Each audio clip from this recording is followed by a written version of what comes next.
Good morning mga kachupas! Gano'n naman natin.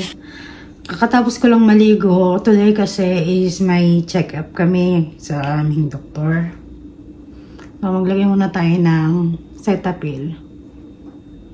Alam mo, ang aga-aga. May nakita kong comment sa sa YouTube channel. Lalaki siya eh. Sabi niya may magandang bag, may binabagayan daw. Pagkakita ko nung umagang-umaga eh, parang kumulo agad yung dibdib ko na ay, hinay-hinay lang sa nire-remind ko yung sarili ko na wag mong patulan. Kaya napakomment na lang ako, parang sa'yo bagay to.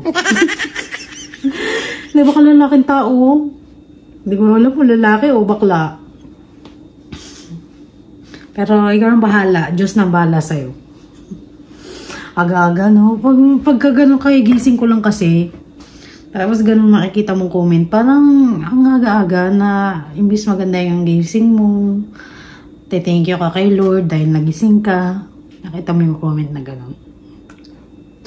Pero kung sino ka man, God bless you. Sana alagaan ka ng Diyos. Pagdadasal lang kita. Sabi nga ng nanay ko lagi pag may kaaway, pagdadasal na lang kita. Pagka ganyan na sinasabi ng nanay ko, parang alam mo yung kasi ang nanay kasi pagka humiling sa Diyos, ay talagang mangyayari talaga. Totoo yan. So, for today's video, ang topic natin is kailangan bang magbigay ng pera sa magulang? So, kayo guys, anong comment down below kung mga suggestion nyo, kung ano yung mga tag dito, yung mga nararamdaman nyo or yung opinion nyo. Kasi sa akin, for me bilang isang mabuting anak, nasa sa akin nga, sabihin na natin, nasa sa akin. Pero kumbaga yung, alam mo yung, hindi naman obligasyon. Hindi naman obligasyon magbigay ng pera sa ina. Pero andun pa rin yung, ay, nanay ko to, mahal ko to.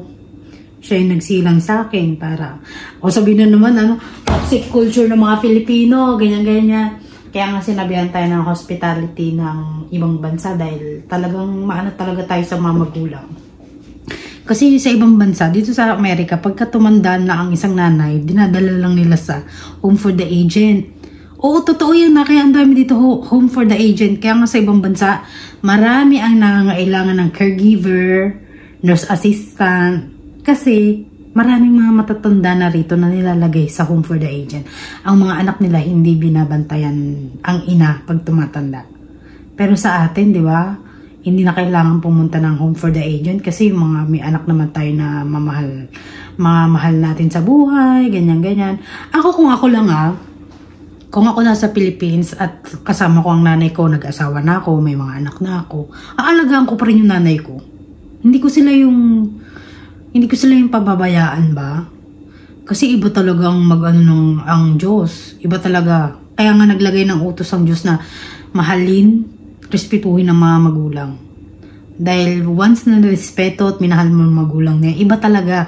Diyos ang magbibigay sa'yo ng kapalit. Hindi man ibang tao, Diyos. Diyos ang magbibigay. Ano mo naramdaman ko na yan? Totoo yan Hindi ako nagjo-joke. Totoo yan. Pag once minahal mo ang magulang mo, iba talaga ang blessing sa'yo. Kaya tingnan mo yung mga taong hindi minamahal ang magulang. Tingnan mo ang buhay. Tingnan mo. Diba? O wag na nating banggitin yung mga pangalan-pangalan. Baka mamaya may mga naman. Pero ang para sa akin, magbibigay pa rin ako. Kahit may asawa na ako, may anak na ako, or mas kailangan mga pamilya ko kaysa sa magulang ko. Andun pa rin kasi yung pagmamahal ng bilang isang anak sa inay. Kasi, alam mo, pagka, sabihin na natin may tampuhan kami ng nanay ko, nagkakatampuhan. Natural lang yan kasi pamilya yan mag-aaway-aaway at mag-aaway pa rin at magbabati. Sa amin, sa pamilya namin, once na mag-aaway at nagpansinan, bati na. Yun yung yung culture namin sa loob ng bahay namin. away, tampuhan, nagpansinan, bati na. Pero kung ikaw, sabihin mo, ikaw, jowa, asawa, ginagato ng asawa mo o jowa mo na wag anuhin, wag mong pansinin, wag mong anuhin. Alam mo, minsan ayan din ang nakakasira, ang asawa o jowa sa pamilya. Lalo na't hindi sila ganun sa pamilya. Kasi ako bilang isang asawa rin ako. Tapos yung asawa ko, may kaaway na isang kapatid. Instant na pagbatiin mo, paalalahanan mo na kapatid mo yan, isa lang kayo ng pinanggalingan, minahal kayo ng mga magulang mo, mahalin mo rin ang kapatid mo. Ganun ang ina-advise ko sa asawa ko kasi one time may kinaaway ang asawa ko, yung asawa ng asawa niya eh. Siyempre, hindi mo rin maaano, pero ako ang laging nagiging tulay, hindi ako yung laging sagabal ba, na ay, huwag mo nang batiin yan, yung alam mo yung patintero, kasi once na nagbati yan, hindi mo maaalis sa magkapatid ang mag-away ng habang buhay. Hindi, asawa ka lang eh. O sabihin natin, sige, asawa ka lang. Kapatid mo lang yun. Pero once na nagpansinan yung asawa mo, yung kapatid mo at saka ng asawa niya, nagkagulo-gulo na. Nagkagulo-gulo na. Alam ko, hindi ko na matapos ito. Isasalin ko muna itong tubig na to. Kasi sabi ko, once na kinaaway mo yung kapatid ng asawa mo, at tapos nagbati sila, alam mo ang maiiwan, ikaw. Di mo tanga ka dun. Di ba? Ano? Totoo yung sinasabi ko. Pagka ako kasi, alam ko na yan eh. Kasi, family-oriented. Kung family-oriented ka, hindi ikaw yung dahilan kung bakit nag-aaway ang isang partner. At isang magkapatid o isang mag-ina sa loob ng tahanan nila. Magkakasanga-sanga kasi yan. Kasi ikaw labas ka lang eh. Jowa ka lang, asawa ka lang. Pero once na nag-away ang kapatid mo, ang asawa mo at ang kapatid niya, pag nag-away yan, huwag ka makikisali. Oo, totoo yan. Hindi dapat nakikisali ang asawa sa away ng magkapatid. Kasi once magbati ang magkapatid na yan, ikaw ang kawawa. Totoo lang. Ikaw ang maiiwan. Bati na sila ng magkapatid, ikaw, hindi ka bati ng kapatid nun. Totoo. Kaya huwag kayo nangingialam sa away ng magkapatid. Ako, pagka nagkaaway, ang asawa ko, lagi siyang nag-disagreement sa mga kapatid niya. Ako, hindi naman sa hinahadlangan sila. Ako lagi ang nagiging tulay. Bakit ayoko ng away, ayoko ng gulo, ako yung ganun. Kaya pag once na nag-away yung magkabati ang magkapatid na yan, masaya ako. Diba? Ikaw ang unang magiging masaya kasi okay na yung relasyon nila eh. Ikaw, sabihin na natin asawa ka niya. O sige, sabihin na natin asawa ka niya. Gusto mo, sunduin ka ng asawa mo dahil mag-aaway sila ng kapatid niya. Dahil, hindi mo maaalis sa magkapatid na mag-away habang buhay. Totoo yan. Hindi mo maaalis. Magbabati yan, pero ikaw, nandun ka na sa kulelat. Ano ka na? Hindi ka na babatiin forever. Nandun na yun. Kaya ikaw maging mabait kang mabait kang asawa, huwag kang sumulsol or madlang sa mga kasi totoo yan. Hindi biro ang hindi ang biro ang sabihin na natin malalim ang pagkaaway ng mga magkakapatid na yan. May nasabi na masasamang at masasakit na salita. Kunwari, ina or magkapatid, magkaaway sa asawa mo, ganyan. Tawag dito, ikaw, maging tulay ka ba? Na, ba't kayo nag-away? Intindihin mo na lang, ganyan. Baka mamaya may pinagdadaanan. Hindi eh. Parang minsan kasi ang dumadating na, ganyan, kapatid mo pala yan, ganyan. Parang, alam mo, ginagatungan ba? Para magsilab ang apoy. Diba? Hindi ganun, totoo. Hindi kasi maintindihan ng mga ibang tao na bakit kaya ganun sila, no? Hindi ko alam kung anong kakainin ko. Kakainin ko yung aking chapche.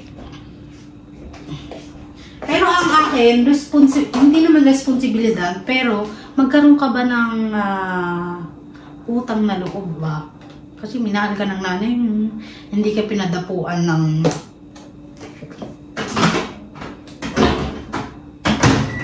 lamok, di ba? Hindi ka pinadapuan ng mga lamok, insekto sa katawan mo nung baby ka. Alam mo, minsan, aaminin ko, ang nanay ko, may nasasabi ring masasakit na salita yan. Pero pinalalagpas ko. Alam mo kung bakit? Kasi magbabati rin kami. Hindi ako yung pag inaway ako ng nanay ko, habang buhay na, yung taksil na anak ba yung lalayasan mo yung nanay mo, hindi ka magpaparamdam. Iba kasi, pagka nagkakaroon kami ng alitan ng nanay ko, parang may pinare-realize sa akin si God na huwag mong gawin yan, masamang gawin yan. Tapos alam mo, one time sinagot ko nanay ko, kasi sobra sakit ng mga sinasabi ng nanay ko. Minsan hindi ko rin hindi ko ma-take yung mga sinasabi niya. Lagi niya akong kinukumpara, alam mo ba basta may ganong attitude ang nanay ko. May pagkamaljit ang nanay ko, pero mabait talaga yan. One time, sinagot ko nanay ko, aba, kinabukasan dayo, namamagang muso ko. Oo yun. Ay, lumubo talaga yung muso ko. Sabi ko, ayun na sinasabi ko kaya ayoko sinasagot nanay ko Nagkakaroon ako ng ng mga side effect ba? Namaga talaga yung muso ko dahil pagkatapos na hindi ko na inano yung nanay ko, parang hinahayaan ko na lang. Kasi, sabihin na natin, masakit nga magsalita ang magulang tumatagos talaga yan sa buto. Tumatagos talaga sa buto yan. Pero yung sagutin mo pabalik, parang mas masakit sa kanila. Oo, totoo. Ako hindi ko pa nararamdaman. Siyempre ako, wala pa akong anak. Pero siguro pagka na-experience ko, yung mga step kids ko, hindi naman nalala ko nasasagot kasi ko nila parang ginagalang-galang pa rin nila ako. Parang nandun pa rin yung galang, pero baka mamaya sagot-sagutin ako, mas masakit, no? Tapos naintindihan ko yung sinasabi ng nanay ko na, naranasan mo na yung naranasan mo yung pagkakasagot-sagot mo sa akin, mas masakit yun sa'yo. Gaganyan-ganyan yung nanay ko. Kaya ayokong inaano yung nanay ko. Mahirap. Kahit sabihin mo nga,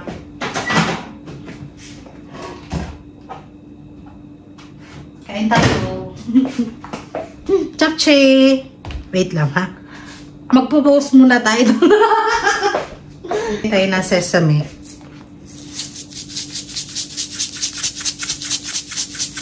Nahirap sagutin ng nanay. Sana may naintindihan sa mga chika ko, no? Kasi, ang ina-advise ko lang naman dito, sa isang pamilya, once na nag-away, lalo na ikaw may asawa ka na o jowa, nagbukod na kayo, ganyan-ganyan. Once nag-away ang magkapatid sa pamilya, huwag ka makikisali. Ayun lang ko. Or mag-ina, or magtatay, huwag kang makikisali. Oo, totoo yan. Once na nakisali ka, kawawa ka. Ikaw ang kulelat. Totoo. Totoo yung sasabi ko, Ako, ang dami ko na-experience. Kahit ganito lang itsura ko. Kahit ganito yung edad ko, ang dami ko na na-experience sa sa buhay ko. Kasi mga naano ko na yan na-experienceado ko na yung mga ganyan-ganyan ganapan na yan. Kasi kawawa ka talaga. Kaya yung asawa ko hanggat maaari, nilalayo ko siya sa mga gulo ng mga kapatid. Yung away ng ganito, away ng ganyan, mag-asawa, huwag ka makikisali. Huwag siya sumali ka, ay naku, kawawa ka. Kasi lagi nila sinasabi, asawa ka lang, bakit ka nakikisali dito? Asawa ka lang ng kapatid ko, bakit ka nakikisali sa mga away namin? Asawa ka lang ng anak ko, bakit ka nakikisali sa away ng mag-ina? Oo, totoo yan. Pag once na nagbati yan, ikaw talaga ang kawawa. Ayun ang lagi kong pinahaalala. Huwag kang makikisali. Totoo yun Hindi ako nagbibiro. Ay, mamuli nga may kakilala ako Mag-away, magkapatid. Yung mag-ina yata yung nag-away o magkapatid. Di ang ina may nasabi na masasakit sa anak. Tapos yung yung jowa nakisali dahil pinagtatanggol yung jowa niya, yung anak nun, pinagtatanggol niya, may nasabi siya, hindi niya na kayang baguhin yun kasi nasabi niya na eh. O, diba? Pero pag ang ina may nasabi, kaya pang bawiin kasi anak siya. Diba? Ayun na natutunan ko sa mga buhay-buhay dahil ako, marami akong nakisalamuha na tao. Hanggat maaari, huwag kang mangingialam sa away ng pamilya. Kasi labas ka dyan eh. Asawa ka lang, ganyan. Sabihin natin kasal kayo. Or jowa pa lang kayo. Lalo na pag jowa ka, naku. Yan ang matindi. Huwag kang makikisali talaga. Totoo yun. Hindi ako nagbibiro, ha? Eto, anong oras na ba natin? 11:20 na. So, ito ang almusal ko at ang tanghalian ko. Pero, inom muna ako ng tubig. Dapat maligam-gam ang iinumin ko. Kaya lang, sige na nga, magpakulo lang ako ng tubig, ha? Saglit lang. Yan, tapos na ako magpakulo ng tubig. Inumin ko muna to bago ko kainin yung chapche natin. Yung chapche ko, ang sarap-sarap. Na perfect ko siya. Nagutom na naman. Ayokong papakita yung pagkain kasi nagugutom yung nanay ko pagka nanonood siya. Napapakain siya. Ang nanay ko kasi may diabetes. So, thank God na lang kasi ako kasi yung boss niya ay nasagot ng pang-insulin niya. Ayaw kasi matigil ang nanay ko sa pagtatrabaho kasi once na sabi niya sa akin, lalabas daw kami ng aking asawa. Nag-chat. Oh my God. Mansa rin namin kasi for today's video. Eh, sabi ko, maya na lang tayo kumain pagtapos ng check-up sa labas. Kasi, pagka mansa rin namin, every 16, lumalabas kami, kakain kami sa labas. Alam mo, ito, chika ko lang sa inyo, ah. One time, nasa Philippines pa ako. Siyempre, ang aking asawa, LDR pa kami. Ang aking asawa, minsanan lang pumunta ng Philippines kasi nag-iipon pa ng pera yan. Once na nakaipon yan, pupunta yan, dadalawin niya ako sa Philippines. Siyempre ako, bilang isang anak, bilang mabuting anak, lagi ako nagpaplano na, ay mag-ano tayo, labas tayo. Kasama yung mga pamangkin ko, kasama yung mga magulang ko, labas tayo, swimming tayo, mga ganyan-ganyan. Lagi kong one time kasi, ayoko na ikwento in detail. Baka kasi, pag kunento ko, may magalit, may sumama ng loob. One time, nag-away kami ng nanay ko. Siyempre, kasi masaya ako kasi kita ko na naman after a few months. Kasi I think 6 months, every 6 months na uwi ang asawa ko sa Philippines. Minsan 1 year, ganyan. So, one time, pagka uwi ng asawa ko, nagalit ang nanay ko. May tampuhan kami. Siyempre ako sigalit, nabubwisit. Sinabi ko sa sa asawa ko. Inopen ko sa kanya. Yung time na yun, magjowa pa lang kami noon. Sabi ko, bakit ganito yung nanay ko? Parang lagi akong nai-stress pagkasama ko yung nanay ko. Kasi may mga bagay siya na gusto niya na hindi ko gusto mangyari. Alam mo yun, yung nachichika ko ba? Example lang yun nachichika ko sa jowa ko nung time na yun. E di ang jowa ko naiintindihan. Ang lagi niya sinasabi sa akin, hayaan mo na, nanay mo yun. Lagi niya, kaya sabi ko napakabait ng asawa ko. Alam mo yung isip-isip ko na sana kampihan ba na ako ng asawa ko para maging magalit din siya sa nanay ko. Hindi niya nagagawa. Totoo lang ko ano masasabi ko sa asawa ko nang magalit lang siya sa nanay ko pero hindi niya magawa-gawa. Alam mo, lagi niya sinasabi na lang ako. Din ko nalaman na ang asawa ko mabait na tao. Na naiiyak tuloy ako pagka naaalala ko yun. Kasi yung time na yun, sobrang galit na galit ako sa nanay ko. Nag-away kami nung time na yun. Tungkol din sa pera. Wag nga, teka lang. Cut! Ang taray, may tagakat Naalala ko lang kasi, syempre ako, bilang babae, parang gusto ko may kumampi sa akin. Kampihan ako ng jowa ko, maging kaaway din ng nanay ko. Ayun ang gusto kong mangyari sa sobrang salbahe ko. Dahil nga, sobrang galit ko sa nanay ko about sa pera. Noong time na yon, lagi na sinasabi ng asawa ko, na hayaan mo lang, pera lang yan. Bibigyan na lang kita ng pera. Huwag mo nang pagbayarin, ganyan-ganyan. Eh, syempre ako, bilang millennials, nasa akin yung gusto ko, meron silang isang salita. Ayan, lagi kong naano, kasi ako may isang salita. Meron akong isang salita talaga na gusto ko pagka sinabi ko, gagawin ko. Ayun ang tumatak sa akin. Ewan ko ba bakit ganun? Siguro kasi ang dami ko rin kasi na-experience na tao na magaling lang sa salita pero wala sa gawa eh. Oo, totoo yan. Na-experience ko. Kaya sabi ko sa sarili ko na ayokong maging ganun. Kaya pag once na nagsasalita ako na may sinabi akong ganyan-ganyan, gusto ko mangyari. Oo. Kaya tinuturuan, parang nainis lang ako sa nanay ko na salita lang, wala sa gawa. Tapos nung time na yun basta about sa pera yun. Galit na galit talaga ako. Doon ko natagpuan ang asawa ko. Kaya mahal na mahal ko yung asawa ko. Bilib na bilib ako sa kanya. Na pera lang yan, kikitain ko yan. Huwag na kayong mag-away dahil sa pera. Dahil nanay mo pa rin yan kahit anong mangyari. Tapos sabi ko, bakit ka ganyan? Bakit ka ganyan? Parang kinakampihan pa yung nanay ko. Ganyan ko yung asawa ko. Hindi sa kinakaano gusto. Sabi niya sa akin, ano gusto mo? May sabihin ako masakit sa salita ng nanay mo. Tapos pagka nagbati kayo, galit, ikaw ang galit sa akin. Galit ka rin. Galit din ang nanay mo sa akin. Ayoko naman na mangyari niya. Kaya sabi ko, napakatalino, napakabait ng asawa ko. Kaya doon ko na-experience na once na mag-away ang isang pamilya, wag ka makikisali. Tulad nung pumunta kami ng Michigan. Nag-away ang asawa ko at saka nung kapatid niya, yung asawa nun, nag-away. Siyempre, kasi ako, ayoko ng away. Parang sabi ko, I don't like trouble. Parang gano'n. Ayoko mag-away kayo sa harapan ko. Ayoko magsasalita kayo ng mga masasakit na salita sa harapan ko. Tapos makita-kita ko, maano na kayo, tawag dito.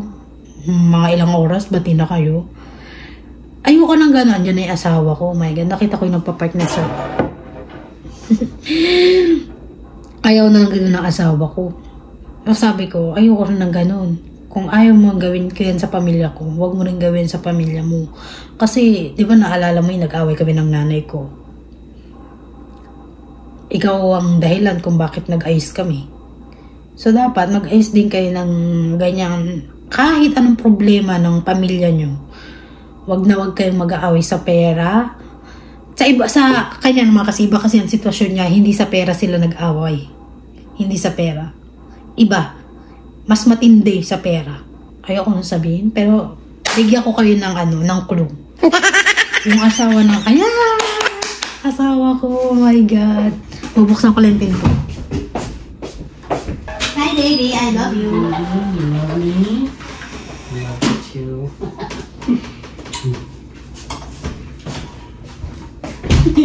I was about to eat. Yes. Well, if you want to eat, if you're hungry now, you can. We'll go after your appointment. Okay. Ayun nga yung plano ko eh. That's my plan. Huh? That's my plan. What's your plan? To go after. Yeah. Oh, I'm gonna take you out. Thank you. We're gonna be going to we might be going to Milwaukee. Why? Because this guy, he's selling some of his rims, and I'm gonna trade him my old ones. Why? Because my tires are getting old. He has brand new tires on there. So instead of buying new tires, I'll just trade him. And his rims are good too. Can we go to IKEA? I said Milwaukee. If we have more time, yeah. I'll take you to Omega. Because that's one of the restaurants I know there that's really good. Ano tawag dito? Bibigyan ko kayo ng clue kung bakit sila nag-away. Kasi yung kapatid niya, sabihin chinika na yung problema ng ano yan. Bigyan naman ng clue. Yung kapatid niya, yung asawa nun, nag-cheat sa isang kapatid niya pa. Diba? Mas malala sa pera. Diba? Mas malala sa pera. Sabi ko, okay lang siguro kung para lang dahilan. Iba pala kasi yung dahilan. Kaya todo ang galit ng aking asawa doon sa asawa ng kapatid niya. Kaya parang nagkawatak-watak yung yun nga, alam mo na yun. Kaya hindi ko rin masisi yung asawa ko kung bakit galit na galit siya doon sa asawa ng kapatid niya. So ako hindi ko rin na-experience yan. Ikaw na-experience mo. So ikaw bahala ka na dyan sa problema mo. Kaya lang ang akin ginagabayan ko yung asawa ko na wag naman sanang pati sa kapatid mo maging galit ka. Alam ba yung kasi ang hirap ayun ko na ikwento kasi nagkasanga-sanga na kasi. So parang ang hirap para sa kanya bilang isang panganay na lalaki. Gusto niya, yung kapatid niya, magkakasama. So, ayun ang advice ko for today's video na magkaroon ng pagmamahal sa magulang kahit ano man lang ang ginawa ng magulang mo. Iniwan ka, tinakwil ka, iniwan ka para sa lalaki, para sa sumama sa ibang lalaki.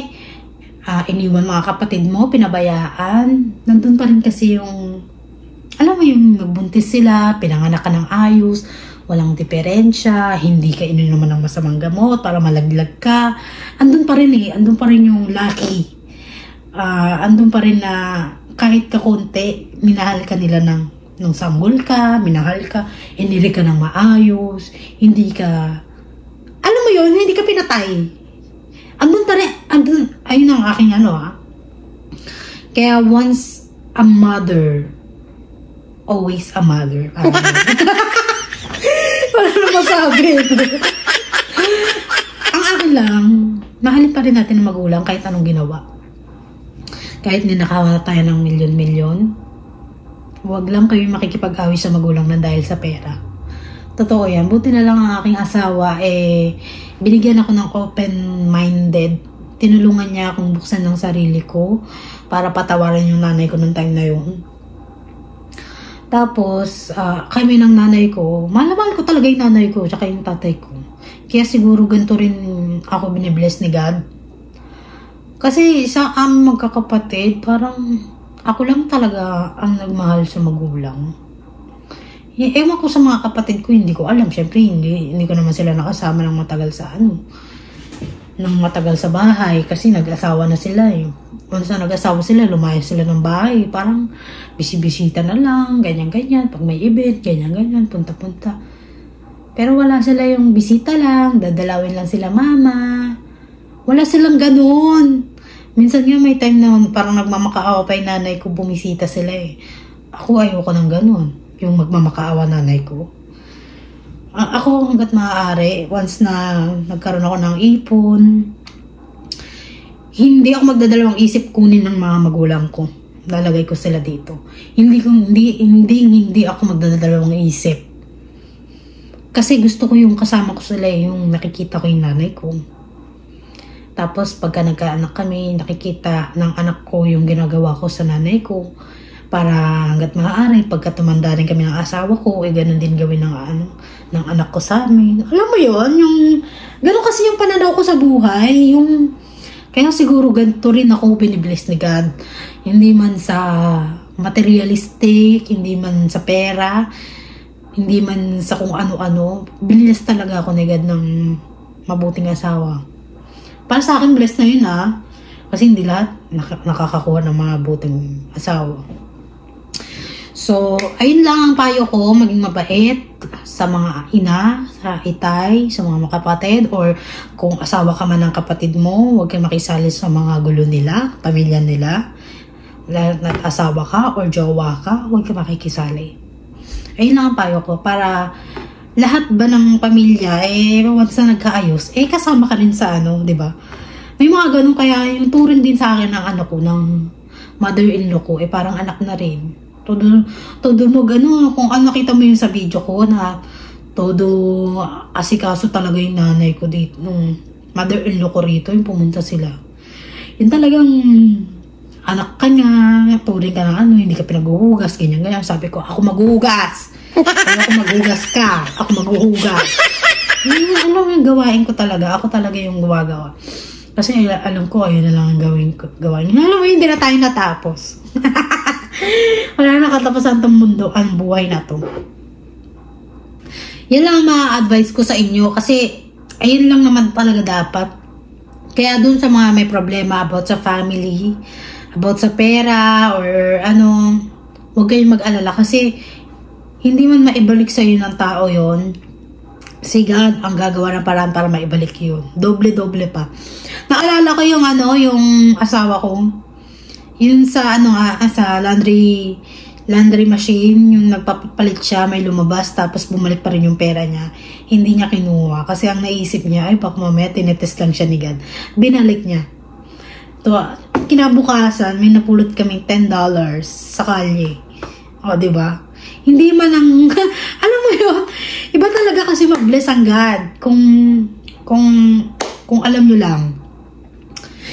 Hindi man na isukli sa'yo ng tao na umutang sa'yo yung mga utang niya, hayaan mo ang Panginoong magbalik sa'yo. Parang ganun yung akin.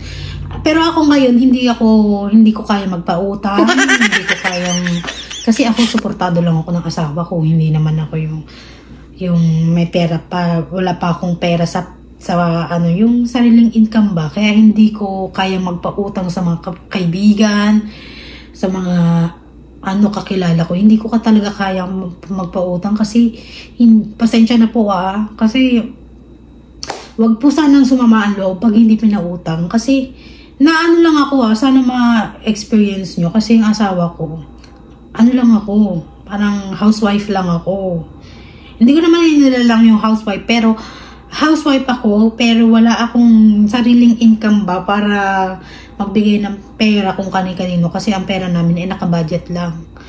At tapos meron pa kami tinutulungan pamilya ko, mga magulang ko, tinutulungan ng asawa ko. So, unahin muna namin priority namin. So, pasensya na po dun sa mga nanghihingi ng tulong na hindi ko kayang matulungan pa hanggang ngayon.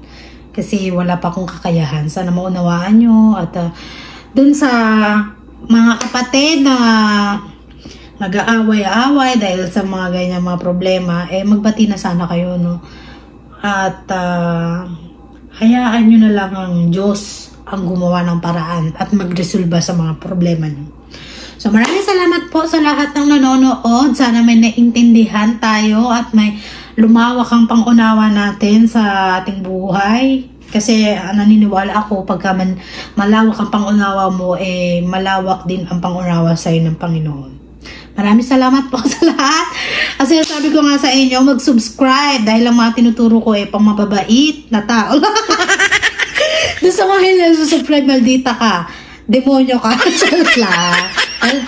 Pero maraming salamat po sa lahat ng mag-subscribe at natutuwa sa aking video. Maraming salamat po. Sana dumami pang mga subscriber at mga manonood sa aking video. Maraming salamat po. God bless.